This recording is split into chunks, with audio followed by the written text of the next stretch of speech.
তোমরা সবাই কেমন আছো? আশা করছি ভালো আছো, সুস্থ আছো। আমিও ভালো আছি। ওর জন্য আজকে ব্লগটা স্টার্ট করলাম। কদিন ধরে প্রচণ্ড এই জায়গাটা করে ঠিক এইটুখানি কপাল ধরে আমার প্রচণ্ড কপাল যন্ত্রণা হচ্ছে। একটু বেশি কথা বললে, বেশি জোরে চিৎকার করে কথা বললে ভীষণ মানে অসুবিধা হচ্ছে। হয়তো মানে এটা মনে হচ্ছে আমার কোথাও দিয়ে যে আমার চোখের সমস্যাটা থেকেই হচ্ছে। তো একটু ডাক্তার দেখানোর দরকার আছে, তবে এখনও দেখে উঠতে পারিনি। পরশু দিন ওষুধ খাওয়ার পরে একটু শরীরটা ভালো আছে বলে আজকে আবার ভিডিও স্টার্ট করলাম। তো কদিন এত পরিমাণ মাথার উপরে যন্ত্রণাটা ছিল, ঠিক এই জায়গাটুকু ধরে, ঠিক এই বরাবর ধরে যন্ত্রণাটুকু হচ্ছে। আর এই জায়গাটা টিপে ধরে রাখলে না এরকম ভীষণ ভালো লাগছে। তো বা ধরো বেঁধে রাখলে সেক্ষেত্রেও ভালো লাগছে। এটা কদিন ধরেই হচ্ছে। একটু বেশি জোরে কথা বললে বা একটু চিৎকার করে কথা বললে বা অনেক জোরে কোনো সাউন্ড কানে এলে এই ব্যথাটা আমার বাড়ছে। ওর জন্য আমি আর কি ফোন ধরে যে বেশিক্ষণ কথা বলা বা ফোনে একভাবে তাকিয়ে থাকা এই জিনিসগুলো একটু অ্যাভয়েড করতে চাইছিলাম। আর এখন ঘড়িতে বাজে 8:20, আর আজ হচ্ছে কি শনিবার। মানে আমি সেই কতদিন আগে সোমবার মনে হয় ভিডিও দিয়েছিলাম, আবার সেই শনিবার, মানে বুঝতে পারছো তো। আর আমাদের এখানে এই কয়েকদিন ধরে যা পরিমাণ গরম পড়েছে কি বলবো, মানে অত্যাধিক গরম। আর আমার কোনো মানে বিশেষ করে মাথা যন্ত্রণা হলে না, গরম ঠরম বেশি হলে মনে হয় প্রচণ্ড পরিমাণ যন্ত্রণা। যেমন কালকে সারা রাত সেভাবে ঘুমাতেই পারিনি। রাত্রি 2টোর সময় উঠে এসিটা অফ করেছে, তারপরে গিয়ে একটু ঘুমিয়েছি। আবার ভোর 6টা বাজতে আমার তো ঘুম হয়ে গেছে। সেই একই ব্যাপার, ঠিক এই জায়গাটুকু ধরে প্রচণ্ড ব্যথা হচ্ছে। তো দেখা যাক, এর মধ্যে একজন চোখের ডাক্তারের সাথে একটু কনসাল্ট করবো, যেটা চোখের থেকেই হচ্ছে নাকি অন্য কোনো রকম সমস্যা থেকে হচ্ছে। আর এদিকে আদিসোনা উঠে গেছে, ঝুমঝুমি উঠে গেছে। আর বিছনাটাকে গোছাবো, কারণ আদির আর ঝুমঝুমির হচ্ছে ম্যাম আসবে আজকে। যেহেতু ও গেল সপ্তাহে একদিন পড়াতে পারেনি, সেই পড়াটা আজকে মেকআপ করে দেবো।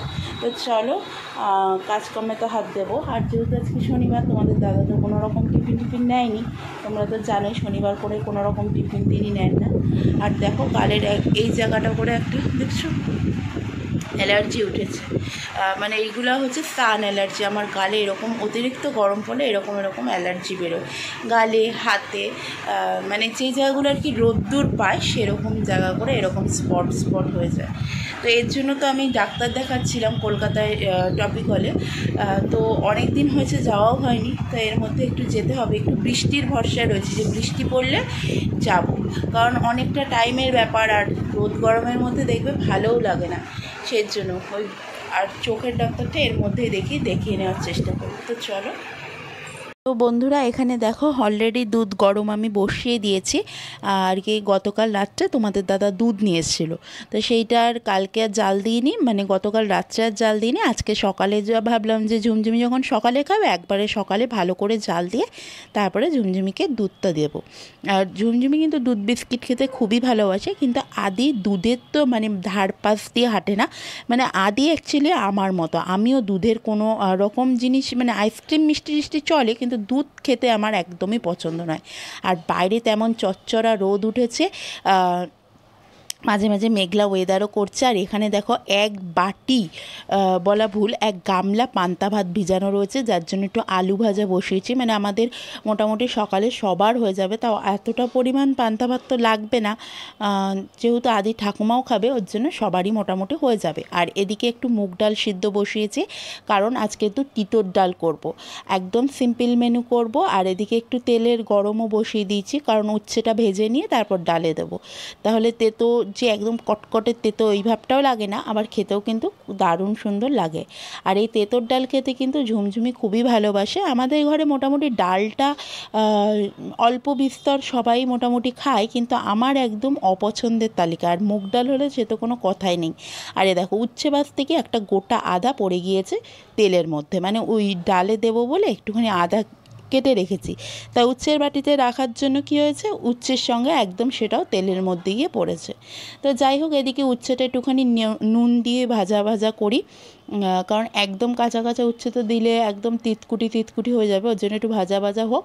আর এদিকে ডালটাও যতটা আর কি গলানো যায় এমনিতে দেখবে অন্য অন্য ডালের তুলনায় কিন্তু মুগ ডালটা একটু হতে টাইম নেয়।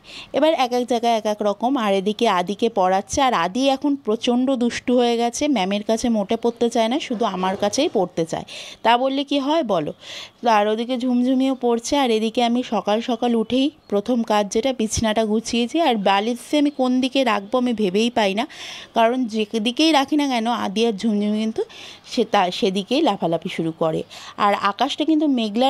আর আদি কিন্তু এখন প্রচণ্ড দুষ্ট হয়ে গেছে, ম্যামের কাছে কোনো মতেই সে পড়বে না। ঝুমঝুমি এরকম তালবাহানা কোনো দিনই করেনি, হয়তো কম বেশি পড়াশোনা মানে ম্যামকে দেয় বা রেডি করে, কিন্তু আদি একদম ম্যাডামের কাছে পড়তে চায় না। আর এদিকে আমি বিছনাও মোটামুটি কমপ্লিট করে নিয়েছি। আর ওয়েদারটাও কিন্তু মেঘলা থাকলে কিন্তু বিভৎস একটা বিচ্ছিরি রকমের গরম আর কি বলতে পারো। আর এই দেখো গরমে আমি একদম ঘেমে ক্লান্ত, মানে আর কি একটু কাজ করলেই মনে হচ্ছে যেন কত প্রচুর পরিমাণে কাজ করে ফেলেছি। প্রচণ্ড গরম লাগছে, সেটাই আর কি তোমাদের বোঝানোর চেষ্টা করছি। আর যখনই একটু গরম লাগছে না, তখনই মাথাটা যন্ত্রণা শুরু হয়ে যাচ্ছে। তো এটা হচ্ছে রবিবার দিন সকালের ভিডিও। এ দেখো আদি একদিকে ঘুমাচ্ছে, একদিকে আমি তোমাদের আর কি দেখালাম, অন্যদিকে ঝুমঝুমিও ঘুমাচ্ছে। যেহেতু আজকে ম্যাডামের পড়া নেই, ওর জন্য ভাবলাম একটু দেরি করেই রাখি। ঘড়িতে মোটামুটি 8:15 ছুঁয়ে নিয়েছে। আর আজকে মানে রোববার দিন সকালটা আমার প্রচণ্ড শরীর খারাপের মধ্যে গেছে। এত মাথা যন্ত্রণা, সে কান্নাকাটি করবার মতো অবস্থা। তো রোববারে অনেক চেষ্টা করেছি একটা ডাক্তারের, কিন্তু কোনো রকম ডাক্তার কনসাল্ট করতে পারিনি। দেখা যাক সোমবার দিন চেষ্টায় আছে একটা ডাক্তারের কাছে দেখিয়ে নেওয়ার। আর ওয়েদারটা রবিবারেও এরকম মেঘলা ছিল। আর গরম তো ছিল অস্বাভাবিক, কারণ মেঘলা ওয়েদারে কিন্তু দেখবে গরমটা একটু বেশিই লাগে, একদম চারদিক গুম মেরে রয়েছে। ভেবেছিলাম হয়তো ঝড় বৃষ্টি হবে, কিন্তু কোনোটাই মনের মতো হয়নি আর কি। তো যাই হোক, একটু ছাদে এলাম, তোমাদের একটু ওয়েদারটাও দেখালাম, নিজেরও একটু ভালো লাগলো। কিন্তু এইরকম ওয়েদারে দেখবে অ্যাকচুয়ালি কিছু কিন্তু ভালো লাগে না, এটা গুমোট গরম তো কিছুই ভালো লাগে না। তবু একটু ছাদে এলাম। তো যাই হোক, চলো এবার নিচে যাওয়া যাক। আজকে কি হবে না হবে সেগুলো একটুখানি আর কি ভাবতে হবে। আজকে যেহেতু আমার শরীরটা ভালো না, চেষ্টা করব শুধু চিকেন আর ভাত করার। আর যদি আমার শাশুড়িমা কিছু করেন তো করবেন, আর নইলে ওই চিকেন ভাত দিয়েই চালাতে হবে, কিচ্ছু করার নেই। শরীরের উপরে কিন্তু আমাদের কারোর হাত নেই, বিশেষ করে যে কোনো ব্যথা বেদনার ক্ষেত্রে। তো আজকে দেখো ঘড়িতে তোমরা দেখলে 1টা বাজতে যায়, তাও আমি বাসি বিছনা তুলতে পারিনি। তখনই মানে বুঝতেই পারছো যে কতটা পরিমাণ আমার শরীর খারাপ রয়েছে। সেজন্যই আর কি কোনো রকম কিন্তু আমি বিছনাপত্র তুলতে পারিনি। চলো এখন একটু কষ্ট শেষে অনেকটা মাথায় পরিমাণ তেল দিয়ে একটু রান্নার দিকে গেছি। এদিকে চিকেনের আলুগুলো ভেজে নিয়েছি, কোনো মতে আর কি চিকেনটা রান্না করব। ভীষণ কষ্ট হচ্ছে বন্ধুরা, জানো না কয়েকটা দিন ধরে, মানে শরীর তো এমনিতে তোমরা জানোই আমার একদমই ভালো যায় না, তার মধ্যে কোনো ব্যথা বেদনা হলে না আমি একদম নেতিয়ে পড়ি। আর এদিকে অনেকটা পরিমাণ চিকেন, যেহেতু দুবেলা খাওয়া হবে, সেজন্য অনেকটা পরিমাণ চিকেন আর কি একবারেই পাতলা করে ঝোল করে নেব। আর এই যে চিকেন সব ম্যারিনেট একবারে করেই দিয়ে দিয়েছি। আর তোমাদের দাদা একটু পাট শাক মতো এনেছে, সেই শাক আমার শাশুড়িমাই করবেন, ভাতও বললে উনিই করবেন। আমি শুধু চিকেনটা কোনো মতে করে এখান থেকে বেরিয়ে যাব। জাস্ট গিয়ে আগে একটু স্নান করে বাসি বিছনা তুলবো। যেই কাজটা নিত্য কাজ না, সেই কাজটা যদি না করা হয়, মনে কোথাও গিয়ে একটা যেন খুঁতখুত করে। বিশেষ করে বিছনাপত্র যদি একটু পরিষ্কার না হয়, আমার যেন নিজেকে আরোই রুগী মনে হয়। তো বাইরের ওয়েদার তো কিছুটা এরকম রয়েছে, দেখা যাক বিকালের দিকে ঝড় বৃষ্টি হয় কি না। তো চলো। তো বন্ধুরা, রান্নাবান্নার মোটামুটি কমপ্লিটের দিকে, ওদিকে আমি চিকেনটা করে আর ভাতটা করে চলে এসেছি, স্নানও করা হয়ে গিয়েছে। এখন আমি বাসি বিছনাটা আর কি তুলে নিচ্ছি, কারণ বিছনা যতক্ষণ না তোলা হবে, ওই যে বললাম নিজেকে আরও মনে অসুস্থ। ঘড়ি বাজে 1টা ঘরে। আজকের ভিডিওটা এখানেই শেষ করছি, টাটা।